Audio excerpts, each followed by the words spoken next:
Hey guys, Paloma here and welcome to the Bates House. Today I'm coming at you guys with a true Dollar Tree DIY faux leather-ish planner cover using Dollar Tree specific items. This cover only cost me $3, and not only are we creating the cover, but we will be filling the planner with Dollar Tree supplies as well. So let's get started. First, you're going to need a Dollar Tree flexible binder, some Dollar Tree calendars, and gift bags. We're going to take the cardstock from the calendar, or you could use a cereal box or any other cardboard style material, and create a hard cover for your flexible planner. The reason we want to do this is because it's going to add some durability and make that little flexible planner not so flexible. It's going to make it a little bit more stiff.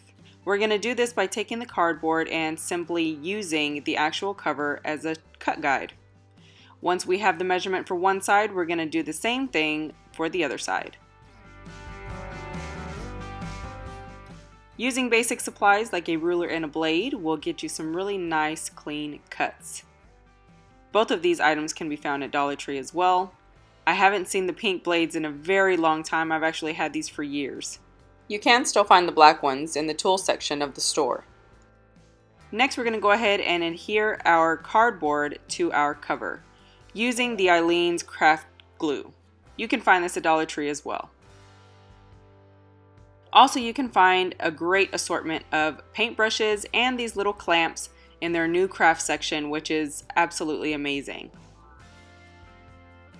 Now, they have come out with a new double-sided tape. I am using my basic brand tape, BAZIC, because it's what I love to have, and I actually used on my Dollar Tree tape during Christmas for gift wrapping, so I'm using what I got right now. I have come to love these clamps. They are great for holding things together, especially when you're creating things with paper projects. Next, we're going to go ahead and disassemble our bag by taking off the ribbon, gift tag, inside folds, and all that jazz. You want to hang on to that stuff for future projects. Once we've disassembled our bag, we have a whole bag surface to work with, and we are going to begin creating the skin for our binder. You want to find a nice spot on your sheet that is going to allow you to fully cover one side and part of the other.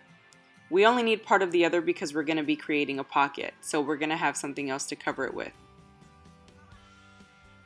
I'm going to take some of that double-sided tape just to kind of keep it still as I try to put things in the right place so it's not sliding all over the place, and put some glue around it so that it will secure to the paper. Once you have your binder centered on your piece of paper wherever you want it, you can go ahead and stick it down.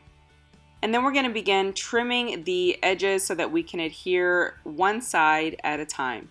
We don't want to do both sides at a time because there needs to be some room for shifting.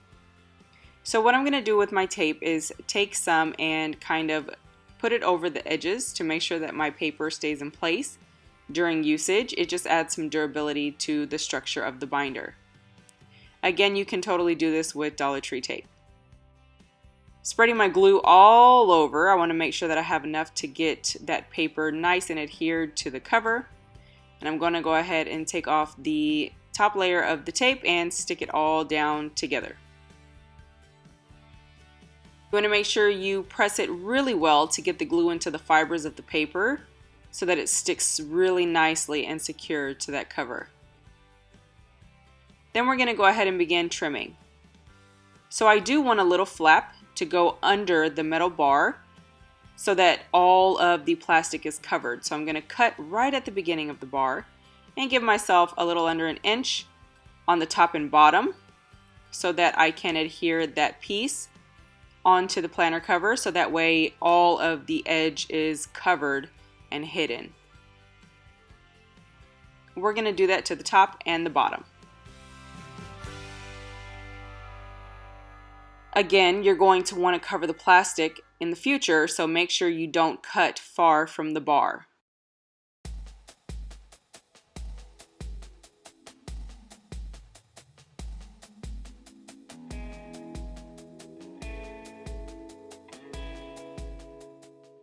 Once we've done the top and bottom piece, we're going to go ahead and begin doing the inside cover. Now on this one, you don't have to do the entire cover sheet. because we're going to be adding a pocket. I do say to add a little bit of glue because it's just going to make that cardboard a little bit harder, adding some durability to it. So I wasn't eyeballing, I just kind of did it because I really didn't care where the line stopped on the cover when I added the glue. So here you have an option to use double-sided tape or the glue. I actually suggest doing the glue because it's more forgiving and you can move it around if you need to make adjustments. The tape is going to make it very final. Once you have put your front sheet over and glued it down, I decided to go ahead and cut that flap because it just had way too much texture to it and I didn't want that to come through and make my pocket look kind of funky.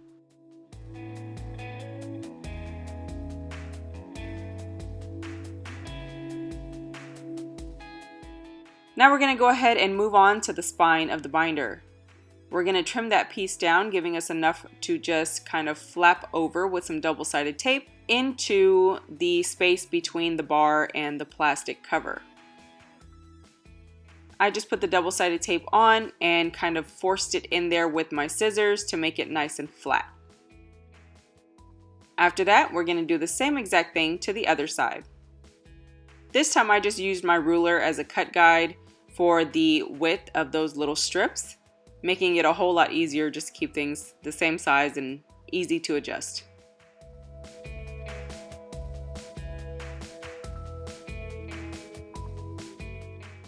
Now remember, this one we are going to be tucking under the binder spine, so you want to give yourself a lip.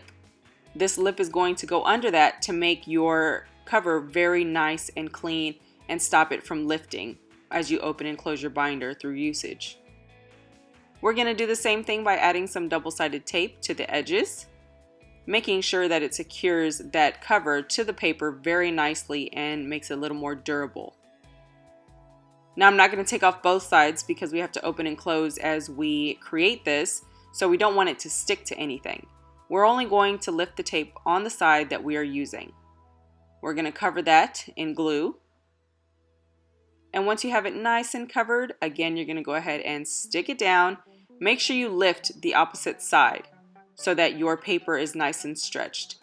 And you're going to want to open and close it a few times just to make sure that everything is comfortable and in place. Again, we cut the edges along the edge of the cover and we added some glue. And we're putting it a little bit over the tape or in the areas that need some kind of adhesive. Once you do that, you can push down your top and bottom pieces. Now this one is going to have the cover sheet go all the way under the binder spine. So make sure you add a lot of glue in there and make sure that your paper that goes in there is going to get nice and adhered. Now I always like to add a layer of paint over any edges of paper. It softens them up and it makes them nice and flat.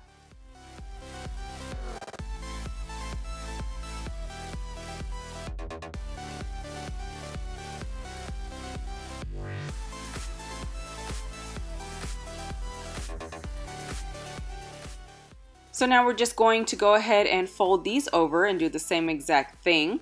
Make sure that your edges are nice and creased, your folds are nice and clean. Take your glue and smush down those seams really well, and then take that little flap at the very end and shove it under your binder spine.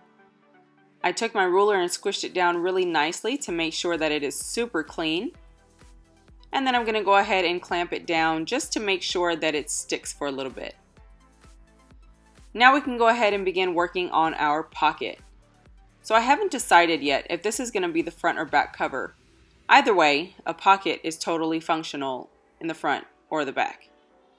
What we're going to do is disassemble another bag. You don't have to, you can actually use scrap cardboard, but I like the thin cardboard from the bottom of the bag. And I'm probably going to do another cover, so I'll just take it apart and save it for later. Taking that thin cardboard and a sheet from the Dollar Tree calendar, I'm going to go ahead and cut a design for my pocket. I'm a junk journal girl, so I like layers. So here I'm actually going to stick a sheet of tea stain paper along with my calendar cover sheet. So all I'm doing now is cutting out my cardboard to make sure that it fits the inside of the planner cover. Once you have your size, you're going to go ahead and trim around wherever you want your image to go. I'm actually going to use this paper later on, so I didn't want to use the whole image since it was going to be covered most of the time. I'm going to take my cardboard and fill it up with glue, and I'm going to put my calendar sheet on there, and that's going to be the cover of my pocket.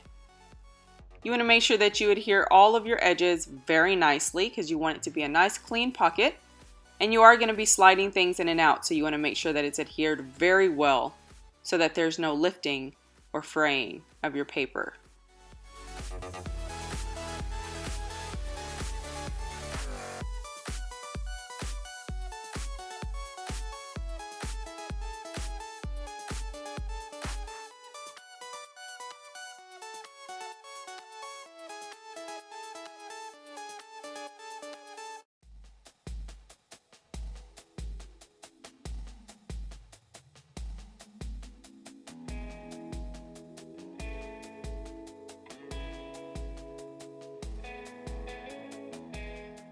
Next, I'm going to take my tea stain paper and trim that one down as well. I want this one to be bigger than the pocket, so I'm going to cut outside of the pocket measurements. I like layers, so I will be layering this one underneath that to create a kind of breakup between the image and that very solid texture pattern paper. I have a ruler that has edges that look like torn paper, so that's actually what I'm using so that the edges aren't so perfect. Once you got that done, you can go ahead and adhere it down.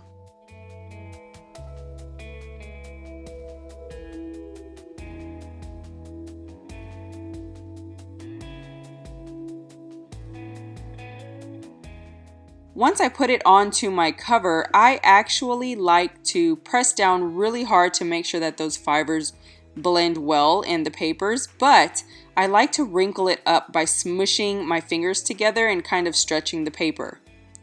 The reason is I'm taking a eyeshadow and a furniture pad that is nailed into a cork, and I'm going to kind of stain this paper.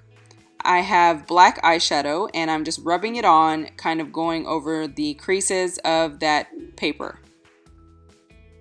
Now we can go ahead and decide which way we want the design on our pocket and begin adhering that together and glue it into the cover. You want to make sure that you press down really firm to get all that paper blended so that it is smooth. That way when you put your papers in and out, it's not snagging on any loose or high edges of the paper. Now you can definitely use glue or your Dollar Tree double-sided tape. I'm going to go with the tape because I know it's just going to add a little bit of extra security for this pocket.